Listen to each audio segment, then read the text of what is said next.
SM Store, amanah dalam muamalah.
ra'iyatihi. Masing-masing dari kalian adalah pemimpin dan akan dimintai pertanggungjawaban atas apa yang dipimpinnya. Fal imamu ra'in wa mas'ulun an ra'iyatihi. Maka pemimpin, misalkan presiden, maka dia pemimpin dan akan dimintai pertanggungjawaban atas rakyatnya, atas apa yang dipimpinnya. Wali kota, gubernur, pemimpin lembaga dan lain sebagainya, semuanya akan dimintai pertanggungjawaban atas apa yang dipimpinnya. Warrajulu ra'in fi ahli baitihi wa mas'ulun an ra'iyatihi.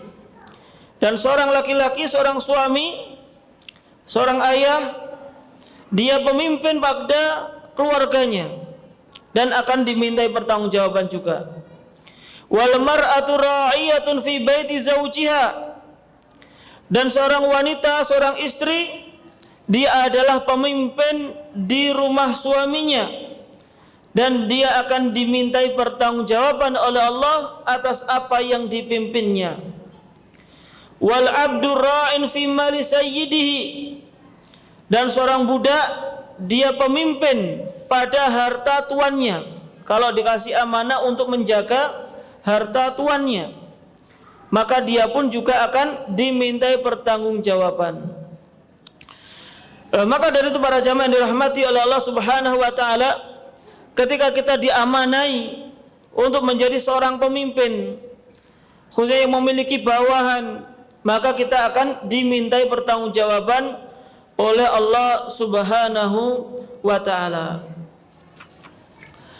Dan para jamaah yang dirahmati oleh Allah Subhanahu wa taala, ketika kita memerintahkan kepada yang ma'ruf dan mencegah dari perbuatan yang mungkar tadi, itu karena bentuk dari kasih sayang kita kepada orang yang kita nasihati tadi. Karena orang yang memerintahkan kepada yang ma'ruf dan mencegah yang mungkar, mereka adalah ahlur rahmah, orang yang penuh dengan kasih sayang. Ketika ada orang yang menasihati kita, maka kita pun juga harus paham bahwasanya orang yang menasihati kita karena sayang kepada kita.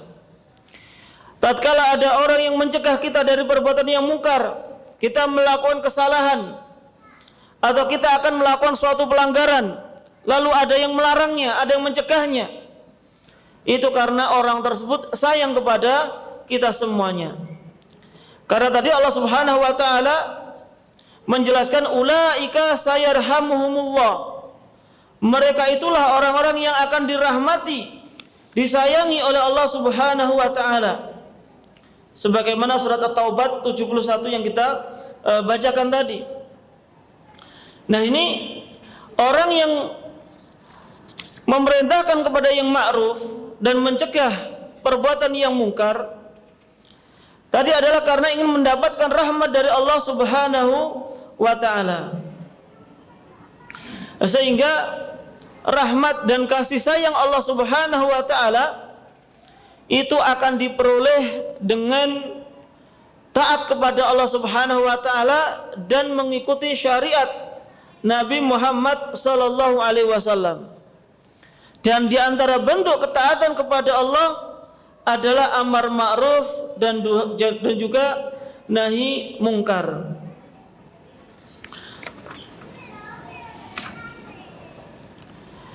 Dan juga Allah Subhanahu wa taala berfirman dalam surat Al-Baqarah 218, Innal ladzina amanu wal ladzina hajaru wa jahadu fi sabilillah ulaika yarjuna rahmatallah. Sesungguhnya orang-orang yang beriman dan orang-orang yang berhijrah serta berjihad di jalan Allah Subhanahu wa taala, mereka adalah orang-orang yang mengharapkan rahmat Allah Subhanahu wa taala. Jadi sampai beriman, dia berhijrah ketika di tempatnya sudah tidak mendapatkan keamanan sebagaimana yang dilakukan oleh Nabi sallallahu alaihi wasallam. mereka pun juga berjihad di jalan Allah Subhanahu wa taala. Dan berjihad yang secara zahir itu memerangi orang-orang kafir, menumpahkan darah. Namun apabila dilakukan karena Allah Subhanahu wa taala, jihad fi sabilillah, ya tentu jihad sesuai dengan syarat-syaratnya.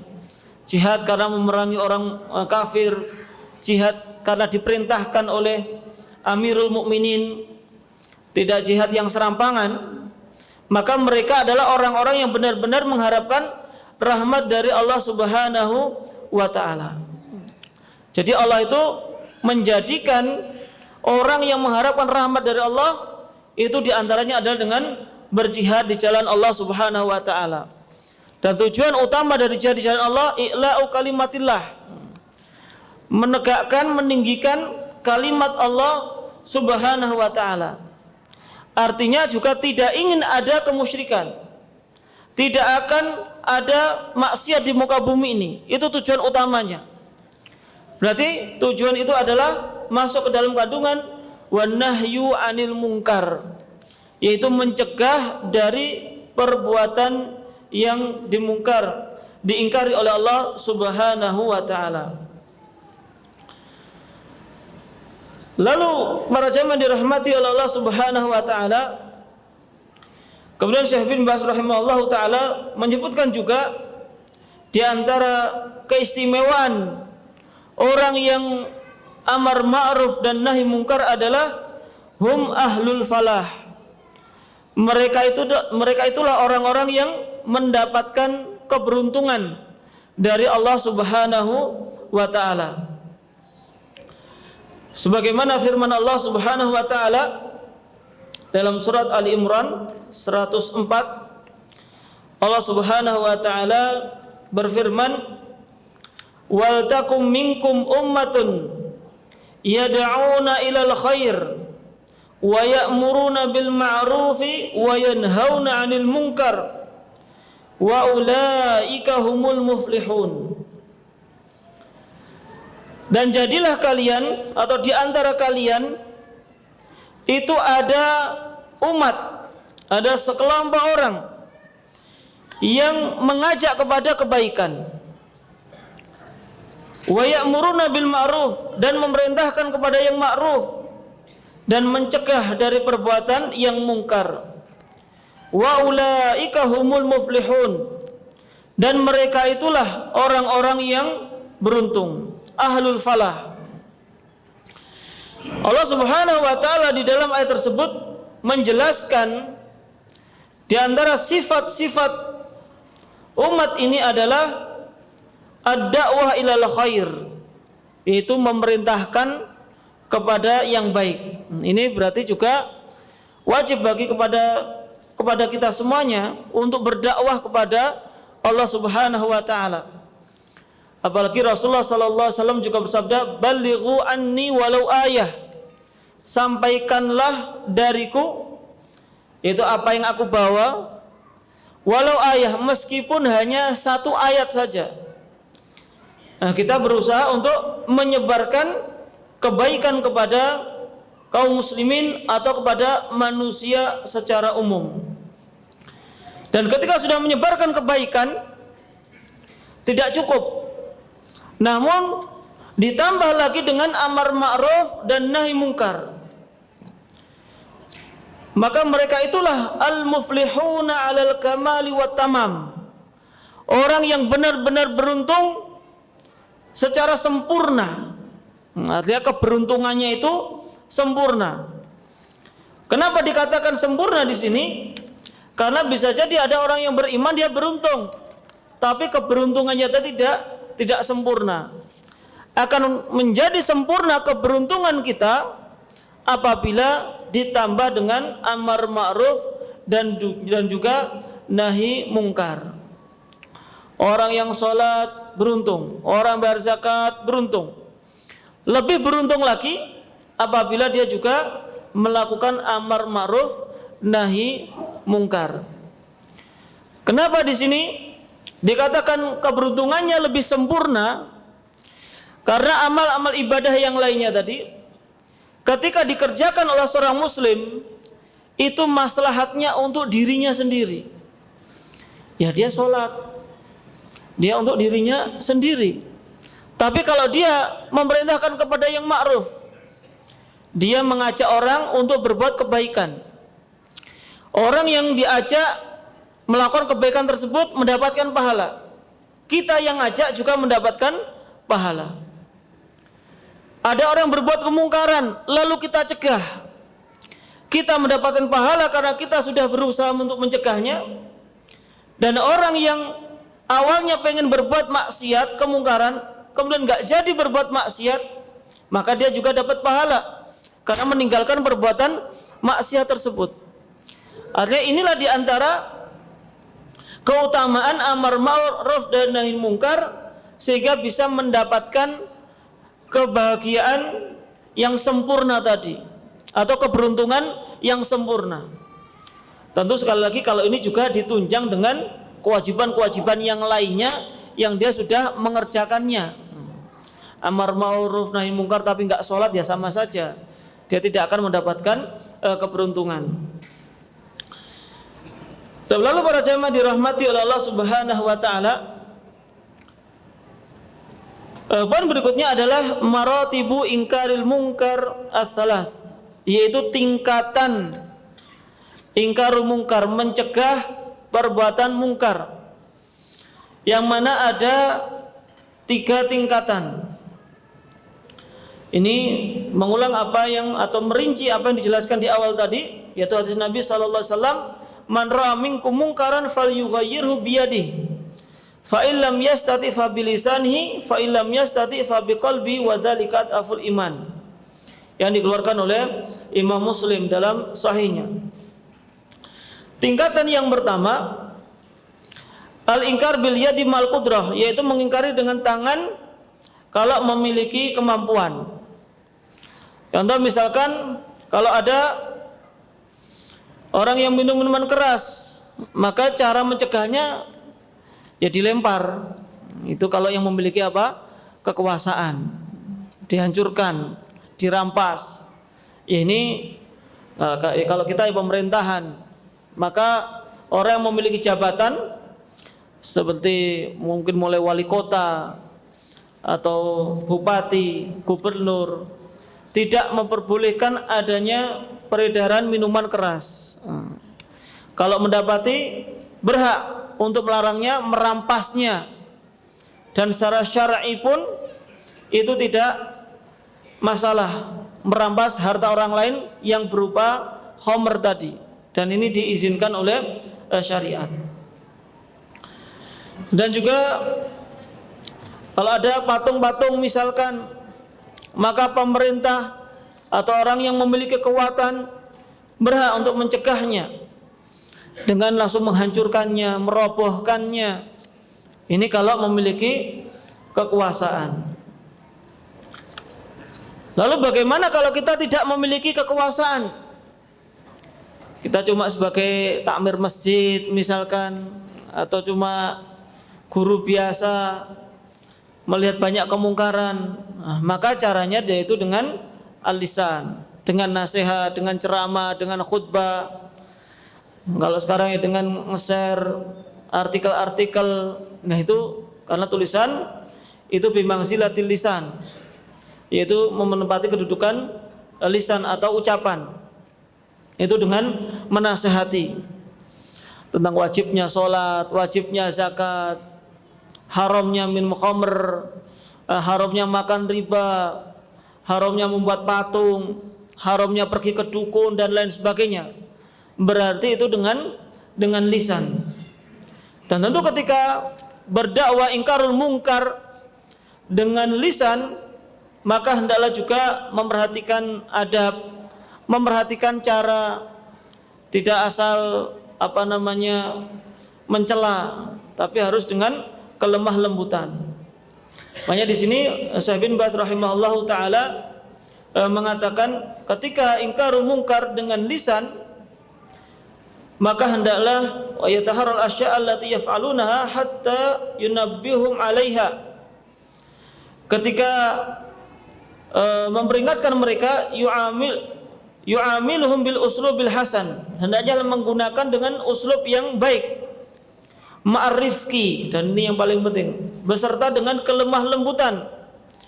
Karena Nabi SAW bersabda, innallaha yuhibbur rifqa fil amri kullihi, sesungguhnya Allah Subhanahu wa taala mencintai kelemah lembutan dalam segala hal. Wa yaqulu innar rifqa la yakunu fi syai'in illa zanah. Rasulullah SAW juga bersabda, sesungguhnya kelemah lembutan itu tidaklah ada pada sesuatu melainkan akan menghiasinya. Jadi dengan kelemah lembutan. Meskipun kelemah lembutan di sini bukan berarti tidak menjelaskan suatu yang mungkar. Lemah lembut ini cara menyampaikannya, yaitu kaitan dengan cara menyampaikan. Meskipun pembahasannya masalah syirik, pembahasannya masalah bid'ah, masalah haram dan yang lain sebagainya, maka itu pun disampaikan dengan yang baik. Lalu beliau memberikan contoh bagaimana kita berlembah lembut ketika ingkarul mungkar. Sebagaimana ketika pada zaman Nabi SAW ada sekelompok orang Yahudi menemui Nabi SAW, lalu mereka mengucapkan assalamu alayka ya Muhammad. Semoga sam itu ya kehancuran, kebinasaan. Bisa artinya asam itu racun juga bisa, kebinasaan juga bisa. Artinya mereka mendoakan Nabi SAW, kalau Islam kan assalamualaikum. Ini lamnya dihapus. Asalnya keselamatan sekarang menjadi kehancuran, kematian. Maka ketika Aisyah radhiyallahu anha mendengarkan doa keburukannya orang Yahudi kepada Nabi SAW, maka Aisyah langsung mengatakan, alaikumussalam walaknah. Ya, semoga kehancuran, kematian bagi kalian, dan juga kalian mendapatkan laknat. Ini balasannya Aisyah. Komentar kita menanggapi Aisyah ini ya wajar. Ada orang Yahudi mencela Nabi SAW, lalu ada orang melihat, yaitu Aisyah, ya pasti nggak terima. Pertama sebagai suaminya, yang kedua ini sebagai seorang Nabi, manusia yang paling baik di muka bumi ini, kok ada orang yang mencela? Pasti fitrah kita pun juga akan membelanya. Nah, inilah yang dilakukan oleh Aisyah radhiyallahu anha. Bahkan dalam riwayat yang lainnya Aisyah mengatakan, wala na'akumullah, semoga Allah melaknat kalian, itu orang yang Yahudi tadi, wa ghadiba alaikum, dan semoga Allah murka kepada kalian. Maka Nabi SAW mengatakan kepada istrinya ini, mahlan ya Aisyah, perlahan ya wahai Aisyah, innallaha rafiqun yuhibbur rifqa fil amri kulli, sesungguhnya Allah Subhanahu wa taala itu maha lembut, dan Allah Subhanahu wa taala mencintai kelemah lembutan dalam segala sesuatu. Aisyah tetap enggak terima. Alam tasma' maqalu, apakah engkau enggak mendengar apa yang diucapkan oleh orang-orang Yahudi tadi? Maka Rasulullah tetap sabar nasihati istrinya ini. Alam tasma'i ma qultu lahum, apakah kamu enggak dengar juga apa yang aku ucapkan kepada mereka? Qultu lahum, aku katakan kepada mereka, wa alaikum, begitu pula dengan kalian. Fa innahu yustajabu lana fihim wa la yustajabu lahum fina. Karena kalau ada orang Yahudi mendoakan keburukan bagi kita, lalu kita jawab dengan wa alaikum, begitu pula dengan kalian, maka doa kita wa alaikum tadi, begitu pula untuk kalian, itu akan dikabulkan oleh Allah Subhanahu wa taala. Tapi doa mereka keburukan untuk kita tidak akan dikabulkan oleh Allah Subhanahu wa taala. Jadi enggak perlu buang-buang energi dengan mencela mereka. Ya kita cukup waalaikum, begitu pula dengan kalian. Artinya semoga kalian juga mendapatkan kematian tadi sebenarnya, tapi hanya mengucapkan waalaikum saja. dengan ucapan yang lebih pendek, akan tapi itu yang akan dikabulkan oleh Allah Subhanahu wa taala. Lah, lihatlah di sini bagaimana akhlak Nabi sallallahu alaihi wasallam dalam ingkar mungkar. Padahal yang berbuat kemungkaran adalah orang-orang Yahudi. Mereka langsung mendoakan keburukan kepada Nabi sallallahu alaihi wasallam. Akan tetapi Rasulullah sallallahu alaihi wasallam tidak serta-merta membalas keburukan mereka dengan ucapan yang semisalnya. Bahkan yang menasehati istrinya yang ketika itu langsung mendoakan keburukan untuk orang-orang Yahudi tadi. Ya, apalagi kalau itu konteksnya berada di hadapan langsung orang Yahudi. Karena tadi orang itu mengucapkan doa tadi di hadapan Nabi Shallallahu Alaihi Wasallam. Karena memang kita juga harus membedakan konteksnya ketika menyebut nama Yahudi di hadapan mereka langsung atau ketika menyebutkan Yahudi secara umum. Kalau kita mendapati di dalam Al-Quran tidak ada sedikit pun pujian kepada orang-orang Yahudi. Dan Nabi Shallallahu Alaihi Wasallam terkadang kalau membuat perumpamaan keburukan pasti yang dijadikan contoh adalah orang-orang Yahudi. La'anallahu al-yahuda wan nasara. Bahkan sampai ketika Nabi sallallahu alaihi wasallam mau meninggal dunia, itu pun sempat mencela orang-orang Yahudi tapi secara umum. Tapi kalau di hadapannya maka tidak dicela. Karena ini ketika berdakwah secara langsung tentu itu berbeda keadaannya. Dan Nabi sallallahu alaihi wasallam pun juga diperintahkan untuk berdakwah dengan cara yang hikmah. Sebagaimana firman Allah Subhanahu wa taala, ud'u ila sabili rabbika bil hikmati wal mau'izatil hasanah wajadilhum billati hi ahsan.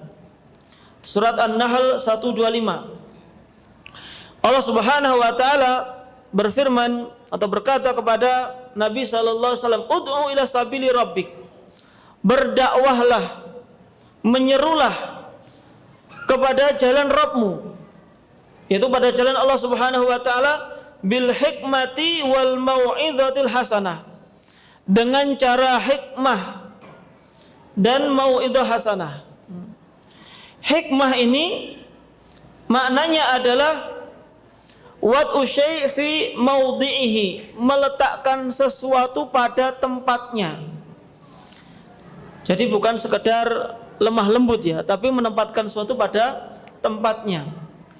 Khususnya kalau memang konteksnya adalah berdakwah atau menyampaikan materi, maka dengan hikmah, dengan ya baik.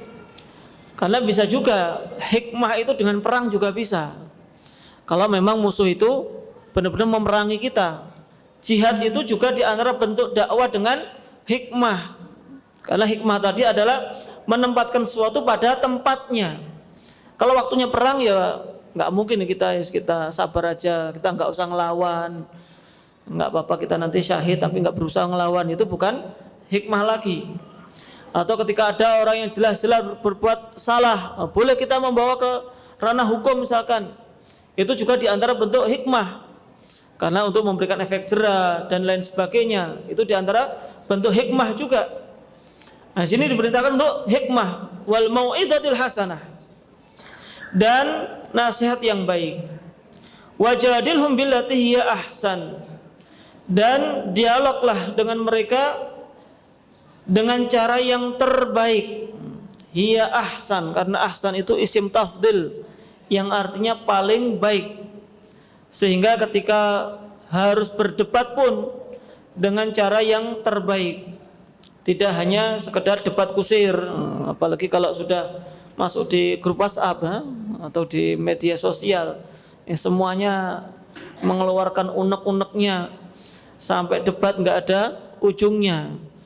Nah, bukan hidayah yang didapat, justru sakit hati itu yang didapatkan oleh orang-orang yang suka berdebat tersebut.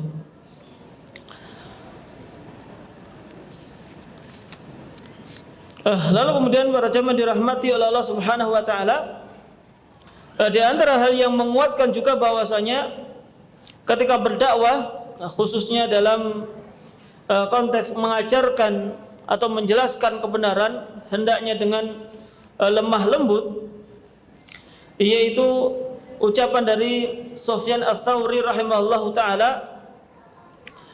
Beliau mengatakan, yambaghi lil amiri wan nahi an yakuna rafiqan fi ma ya'muru bihi.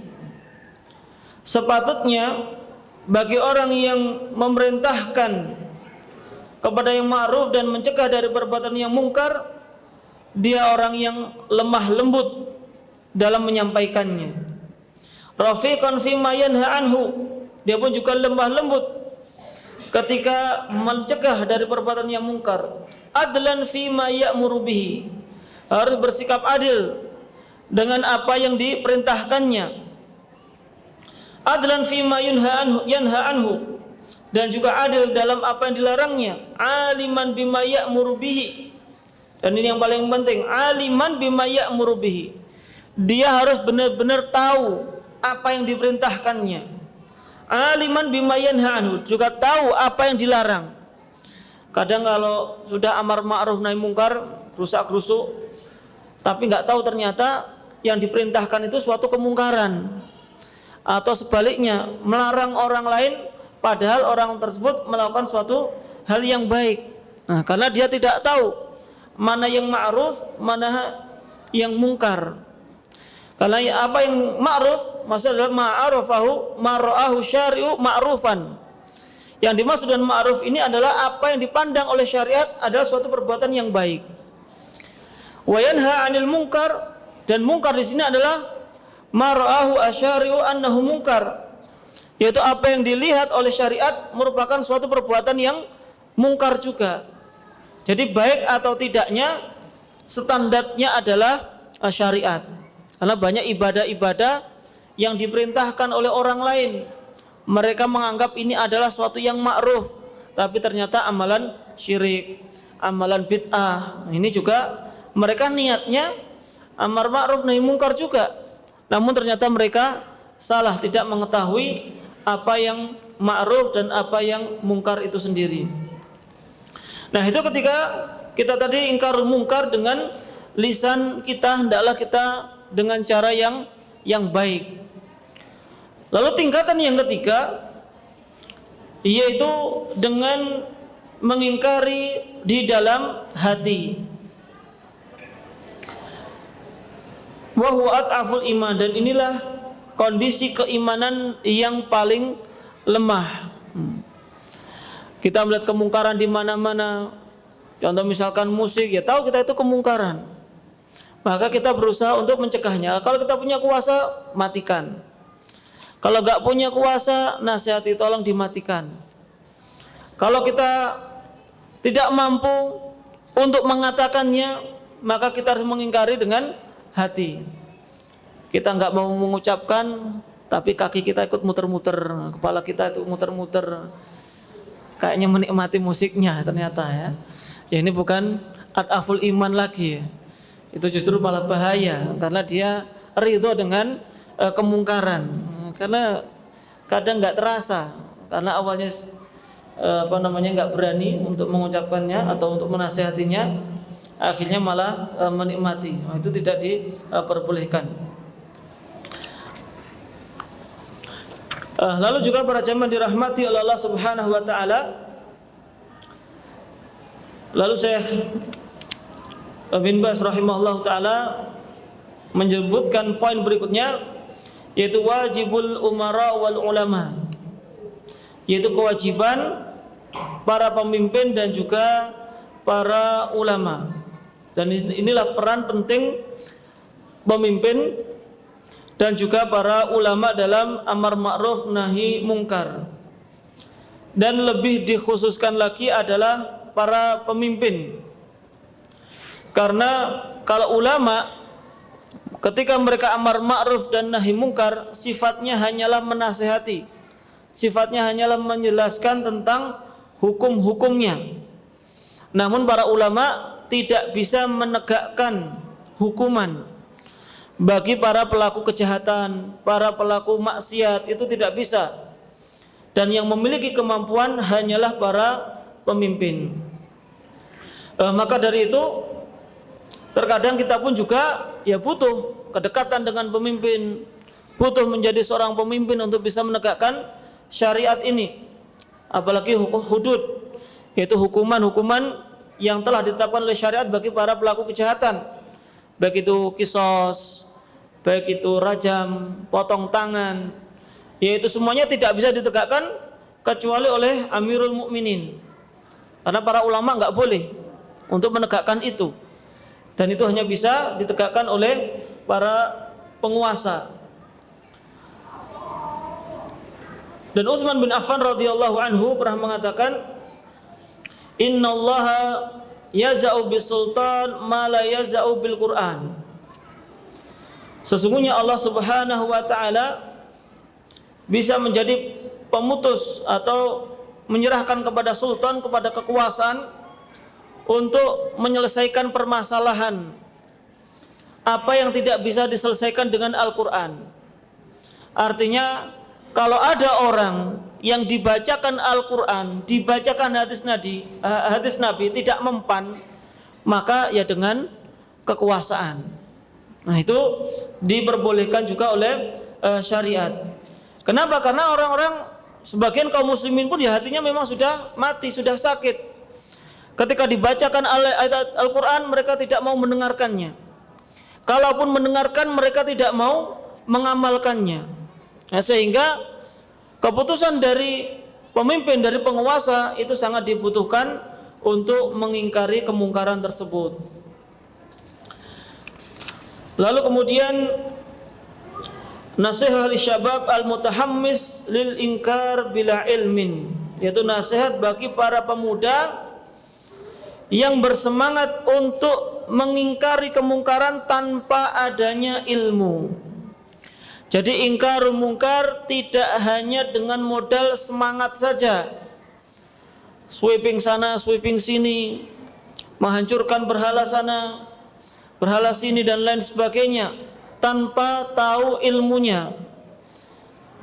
Maka dari itu Allah Subhanahu wa taala memerintahkan kita berdakwah pun harus dengan ilmu. Ilmu dalam berdakwah ya ilmu yang didakwai materinya, ilmu yang berkaitan dengan cara berdakwah, dan juga mengilmui kondisi orang yang didakwai. Allah Subhanahu wa taala dalam surat Yusuf 108 atau 108 berfirman, "Qul hadhi sabili ad'u ila Allah." Katakanlah, inilah jalanku, aku menyeru kepada Allah Subhanahu wa taala, ala basiratin, di atas basirah, di atas ilmu. Ana wa manittaba'ani, yaitu aku dan juga orang yang mengikutiku. Wa subhanallahi wa ma ana minal musyrikin, dan maha suci Allah dan aku bukanlah termasuk orang-orang yang berbuat kesyirikan. Maka para jamaah dirahmati oleh Allah Subhanahu wa taala, ya konsekuensi dari dakwah dengan cara yang hikmah tadi, kita juga berdakwah di atas ilmu tadi. Memang kita diperintahkan untuk menghancurkan berhala dan lain sebagainya. Tapi siapa yang harus menghancurkan berhala? Bukan setiap orang, bukan setiap muslim. Tapi itu semuanya adalah orang yang memiliki kekuasaan tadi, yang memiliki kekuatan. Nabi SAW ketika Fathu Mekah, itu karena memang sudah memiliki kekuasaan, sudah memiliki daulah Islamiyah di kota Madinah, datang dengan ribuan pasukannya ke kota Mekah. Dan ketika memasuki kota Mekah, orang-orang musyrikin sudah lemah semuanya, sehingga bisa untuk menghancurkan berhala-berhala yang ada di Ka'bah. Tapi ketika Rasulullah SAW dan kaum muslimin masih lemah, masih fase Mekah, tidak pernah Rasulullah menghancurkan. Tahu itu adalah kemungkaran, tapi Rasulullah tidak melakukannya, tidak menghancurkannya. Karena ketika menghancurkan berhala-berhala tadi, sedangkan kaum muslimin dalam kondisi lemah, justru mafsadatnya, kerusakannya itu yang akan lebih besar daripada maslahat yang diinginkannya. Sehingga perlu kita semuanya untuk memperhatikan maslahat dan juga mafsadah. Dan Rasulullah SAW juga bersabda, man yuhramir rifqa yahramil khaira kullahu. Barang siapa yang sudah diharamkan atau dicegah dari kelemah lembutan, maka dia telah dicegah juga, diharamkan darinya untuk mendapatkan kebaikan semuanya. Sehingga semuanya dalam amar ma'ruf nahi mungkar juga butuh kesabaran. Butuh kesabaran. Apalagi kalau yang dicegah tadi kadang ya lebih galak daripada yang mencegah, yang dinasihati lebih galak daripada yang menasihati. Karena kita sedang mengamalkan syariat Nabi Muhammad sallallahu alaihi wasallam tadi. Dan juga yang paling penting juga, ketika amar ma'ruf nahi mungkar, kita juga harus menghindari sifat riya dan juga sum'ah. Dalam amar ma'ruf nahi mungkar pun kita semuanya harus melakukannya karena Allah Subhanahu wa ta'ala. Karena di dalam Sahihain dari Usama bin Zaid radhiyallahu anhu, Nabi sallallahu alaihi wasallam pernah bersabda, yu'tabir rajuli yaumal qiyamah, nanti di hari kiamat didatangkan seseorang yang dilemparkan ke dalam api neraka, lalu perutnya pun terurai, artinya usus-ususnya pun juga keluar, lalu dia pun memutari api neraka sebagaimana keledai memutari penggilingan, sehingga para penghuni neraka pun akan berkumpul dan menemui orang tersebut. Malaka ya fulan, ada apa engkau wahai fulan? Alam takun ta'muru bil ma'ruf wa tanha 'anil munkar. Bukankah kami dulu, ini pembicaraan di api neraka, bukankah engkau dulu ketika di dunia orang yang suka memerintahkan kepada yang ma'ruf dan suka mencegah dari perbuatan yang mungkar? Maka orang tersebut mengatakan, bala, ya benar. Walakinni kuntu amurukum bil ma'ruf wa la atihi. Tapi aku dulu ketika amar ma'ruf, aku tidak melakukannya. Wa anhaakum 'anil munkar wa atihi. Aku mencegah kalian dari perbuatan mungkar, justru aku melakukannya. Sehingga orang yang amar ma'ruf dan nahi mungkar hanya di hadapan manusia saja, tapi dia malah melanggar apa yang diucapkannya, dia akan dimasukkan oleh Allah Subhanahu wa taala ke dalam api neraka. Para jamaah dirahmati oleh Allah Subhanahu wa taala, mungkin itu sedikit yang bisa kita sampaikan di kesempatan kita sore hari ini. Semoga kita semuanya bisa amar ma'ruf dan nahi mungkar, dan juga bisa mengingkari setiap kemungkaran yang ada di sekeliling kita. Subhanakallahumma hamdik, asyhadu an la ilaha illa anta, astaghfiruka wa atubu ilaik. Assalamualaikum warahmatullahi wabarakatuh.